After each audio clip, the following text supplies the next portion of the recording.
Okay, hello everyone, welcome back to my channel. तो आज का हमारा जो वीडियो लेक्चर रहने वाला है वो हम अगेन बायो ऑर्गेनिक के अंदर क्वेश्चन सीरीज को आगे कंटिन्यू करते हैं। तो इसके अंदर जो अपनी बायो ऑर्गेनिक के अंदर यूनिट सेकंड है उसके क्वेश्चन चल रहे हैं अपने। तो इसके अंदर जो अपना 2021 का जो क्वेश्चन है वो है इसके अंदर enzyme catalysed carboxylation and decarboxylation. तो इसमें पूछा गया है कार्बोक्सिलेशन एंड डीकार्बोक्सिलेशन क्या होते हैं वो। तो इसके अंदर देखिए the metabolic catalytic the metabolic context of carboxylation and decarboxylation.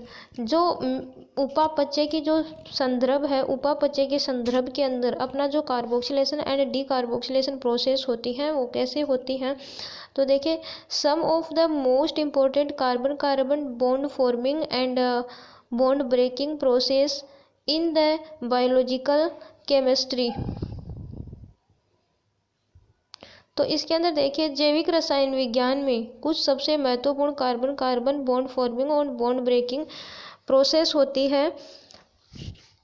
तो अपना जो कार्बोक्सिलेशन एंड डीकार्बोक्सिलेशन है उसके अंदर जो bond breaking and bond forming जो प्रोसेस होती है वो इम्पोर्टेंट होती है। इसके अंदर जो bond breaking and bond forming process है इसके अंदर इन्वॉल्व होती है involve the gain and loss by an organic molecule of a single carbon in the form of CO2।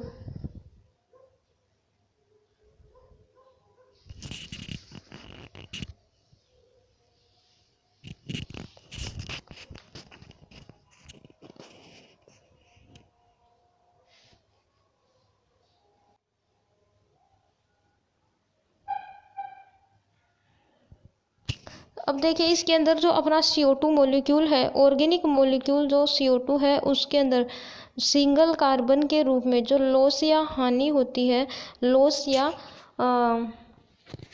Gain लाभ या हानि होती है वो भी इस कार्बोक्सिलेशन एंड डीकार्बोक्सिलेशन जो अपनी प्रोसेस है उसके अंदर इन्वॉल्व होता है।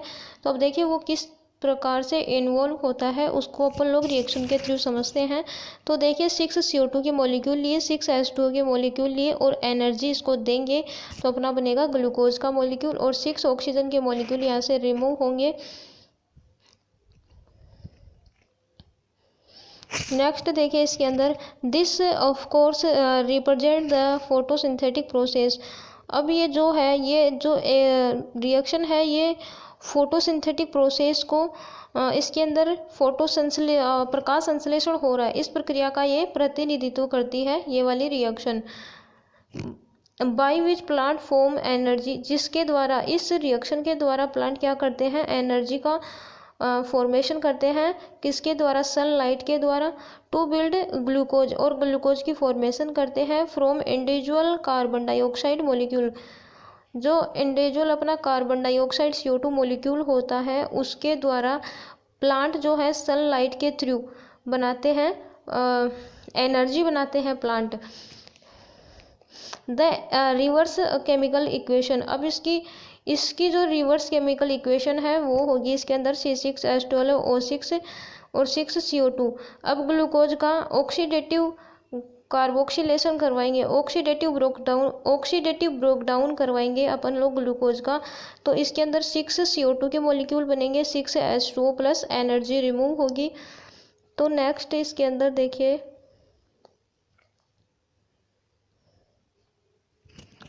This equation express what happen in respiration. अब ये जो इक्वेशन है ये रिप्रेजेंट करती है कि रेस्पायरेशन के अंदर क्या प्रोसेस होती है उसको रिप्रेजेंट करती है। The oxidative breakdown of glucose का ऑक्सीडेटिव ब्रेकडाउन करवाएंगे तो क्या प्राप्त होगा to form CO2 H2O and energy. तो ये CO2 H2O एंड एनर्जी का फॉर्मेशन करेगी।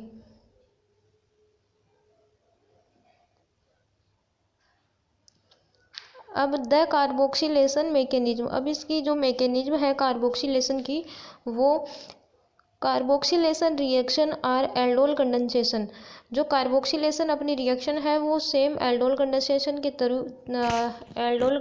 कंडेंसेशन के समान होती है except that the carbonyl electrophile. Carbonyl electrophile होने के बावजूद भी ये एल्डोल कंडेंसेशन के समान होती है is CO2 other than ketone और एल्डिहाइड। तो अब इसके अंदर ये वाली रिएक्शन देखेंगे तो इसके अंदर ये वाला मॉलिक्यूल लिया, इसके साथ जुड़ा हुआ है PO, फिर ये वाला कॉर्नर के ऊपर CH2 है, फिर वेज के थ्रू जुड़ा हुआ है OH, फिर नीचे डैश के थ्रू तो जुड़ा हुआ है OH और ये हाइड्रोजन, ये CO2 मॉलिक्यूल, फिर वापस OP जुड़ा हुआ है। अब स्टेप फर्स्ट के अंदर क्या करेंगे, यहाँ से जो ये हाइड्रोजन है ये वाला तो जाएगा यहाँ इस वाले बॉन्ड के ऊपर, जैसे ये मूव करेगा तो ये वाला डबल बॉन्ड ऑक्सीजन के ऊपर जाकर नेगेटिव चार्ज की फॉर्मेशन करेगा। तो ये वाला मॉलिक्यूल बना, ये OP ऐसा कैसा, ये OH ऐसा कैसा। अब यहाँ ये वाला बॉन्ड गया तो यहाँ आया डबल बॉन्ड, यहाँ सिर्फ बचा OH और ऑक्सीजन के ऊपर आ गया ये वाला डबल बॉन्ड, ऊपर गया तो नेगेटिव चार्ज और ये OP ऐसा कैसा। अब नेक्स्ट इसके अंदर जो सेकेंड स्टेप है ये वाला यहाँ रॉन्ग हो गया, यहाँ से आएगा सेकेंड स्टेप। ये वाला जो सेकंड स्टेप है इसके अंदर क्या करवाएंगे, ये वाला जो हाइड्रोजन है ये जाकर जुड़ेगा H पॉजिटिव इस O निगेटिव के साथ और O ऑक्सीजन के ऊपर आ जाएगा निगेटिव चार्ज। तो इस वाले OP, ये OP ऐसा कैसा और ये वाला OH ऐसा कैसा। फिर यहाँ डबल बॉन्ड के साथ O नेगेटिव आ गया, ये वाला हाइड्रोजन यहाँ से निकला तो इसके ऊपर नेगेटिव चार्ज आया। फिर ऊपर ये वाला हाइड्रोजन इसके साथ जुड़ा तो ये OH आ गया, फिर ये OP ऐसा कैसा आ गया ये वाला। अब नेक्स्ट थर्ड स्टेप के अंदर इसके अंदर करवाएंगे ये OP ऐसा कैसा, फिर ये वाला OH एज इट इज है, फिर ये वाला O निगेटिव, यहाँ निगेटिव चार्ज आ जाएगा इस वाले ऑक्सीजन के ऊपर, ये वाला निगेटिव चार्ज। अब इस वाले कार्बन के ऊपर देखिए, यहाँ देखिए ये C डबल बॉन्ड O का अटैक करवाएंगे। ये जो डबल बॉन्ड है ये अटैक करेगा इस वाले कार्बन के ऊपर, तो जैसे ही ये इस वाले कार्बन के ऊपर अटैक करेगा तो ये वाला ऑक्सीजन का डबल बॉन्ड है ये ऑक्सीजन के ऊपर आकर नेगेटिव चार्ज की फॉर्मेशन करेगा और ये नेगेटिव चार्ज यहाँ से जाएगा और डबल बॉन्ड की फॉर्मेशन करेगा। तो कुछ इस प्रकार का मॉलिक्यूल बनेगा। यहाँ ये नेगेटिव चार्ज है, ये यहाँ डबल बॉन्ड की फॉर्मेशन करेगा तो यहाँ हुई डबल बॉन्ड की फॉर्मेशन और इस वाले कार्बन के ऊपर एक तो जुड़ेगा OH, एक OP और एक जुड़ जाएगा अपना C double bond O negative. तो ये जुड़ गया CO2 के रूप में, इसको लिख दिया। एक OP है और एक ये वाला OH एज इट इज जुड़ गया। इसके अंदर नया जो मॉलिक्यूल जोड़ा है वो है अपना C double bond O negative, इसको CO2 के रूप में लिखा है। अब नेक्स्ट क्या करवाएंगे, स्टेप 4 के अंदर OP एज इट इज है, फिर ये वाला OH जो है वो भी एज इट इज है, ये वाला जो नेगेटिव चार्ज था यहाँ जाकर डबल बॉन्ड की फॉर्मेशन करी तो ये C डबल बॉन्ड O हो गया। अब जो नेक्स्ट है ये OP, इसके साथ इस CH2 के साथ एज इट इज और ये वाला OH भी एज इट इज। अब इस CO2 को अपन लोग सही वे में लिखेंगे, C double bond O negative के रूप में था तो ये लिखा। फिर स्टेप 4 के अंदर H2O का अटैक करवाएंगे इसके ऊपर, तो अपना जो OP है वो भी एज इट इज और ये OH एज इट इज। फिर यहाँ C double bond O as it is और यहाँ से इसका ब्रेकडाउन करवाएंगे तो ये OH C double bond O और ये O नेगेटिव। और दूसरा जो मॉलिक्यूल बना वो बना अपना OP, फिर OH C double bond O negative. दो मॉलिक्यूल सेम बनेंगे। अब इसका डीकार्बोक्सिलेशन की जो मैकेनिज्म है वो देखिए।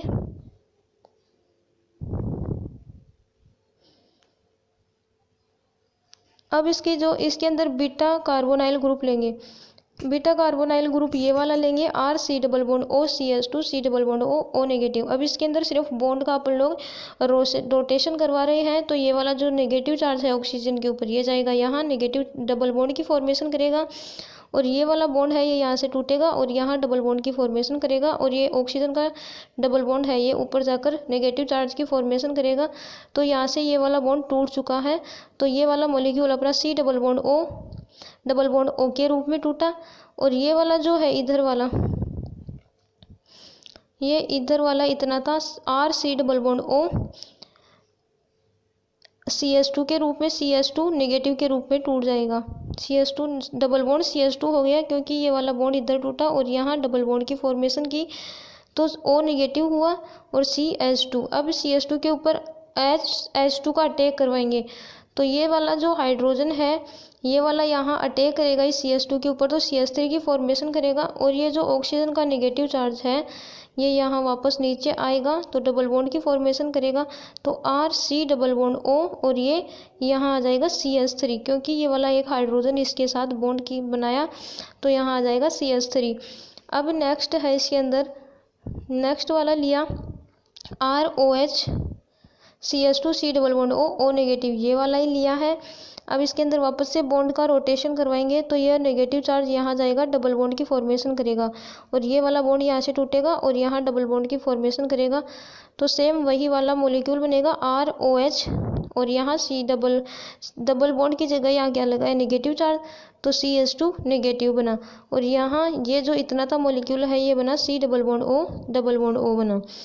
तो ये वाली रिएक्शन आगे प्रोसीड नहीं होगी। अब नेक्स्ट एक और इसके अंदर लिया है RC double bond O CH2 C double bond O negative, ये वाली रिएक्शन भी आगे प्रोसीड नहीं होगी। तो ये कार्बोक्सिलेशन एंड डी कार्बोक्सिलेशन की रिएक्शन करवाई। इसके अंदर थोड़ी बहुत थ्योरी लिखनी थी। तो इसके अंदर जो रिएक्शन है वो आप और ऐड कर सकते हैं, प्रीवियस ईयर क्वेश्चन पेपर में से भी देख सकते हैं। तो आज के लिए इस क्वेश्चन सीरीज को अपन लोग यहीं पे फिनिश करते हैं। मिलते हैं नेक्स्ट लेक्चर में। Thanks for watching.